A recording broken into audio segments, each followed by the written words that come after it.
Israel के ऊपर Iran 13 अक्टूबर तक बड़ा हमला कर सकता है। ये खतरा इजराइल के एक बड़े लीडर और पूर्व रक्षा मंत्री ने जताया है।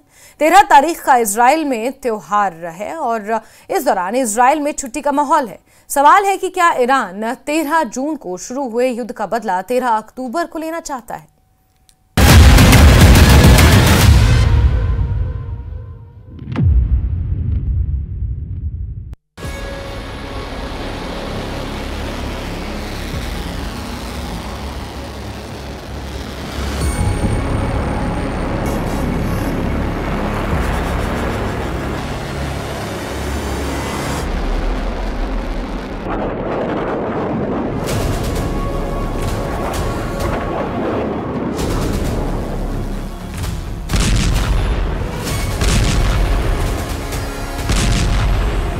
क्या इजराइल पर फिर फटने जा रही है ईरान की मिसाइल?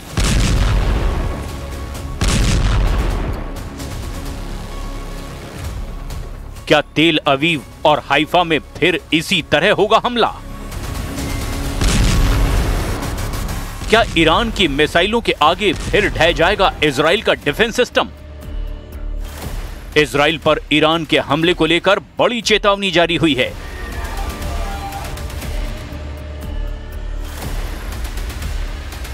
इजराइल में विपक्ष के सांसद और पूर्व रक्षा मंत्री एविगडोर लिबरमैन ने कहा है कि 13 अक्टूबर से पहले ईरान इजराइल पर हमला कर सकता है।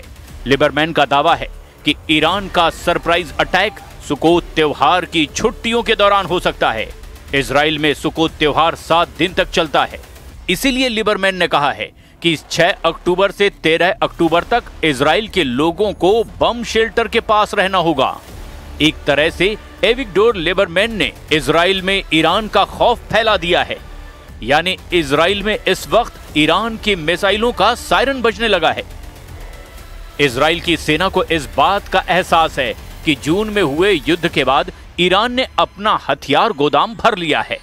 इजराइल को भी अमेरिका से हजारों बंकर बस्टर बम सप्लाई हो चुके हैं। इसीलिए अगला ट्रिगर कौन दबाएगा, नए युद्ध का फैसला यही बात करेगी।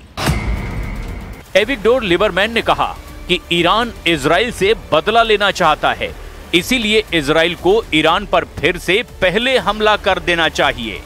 ईरान बदला जरूर लेगा, इजराइल पहले हमला करे। इसमें कोई शक नहीं कि नेतन्याहू बहुत दबाव में हैं।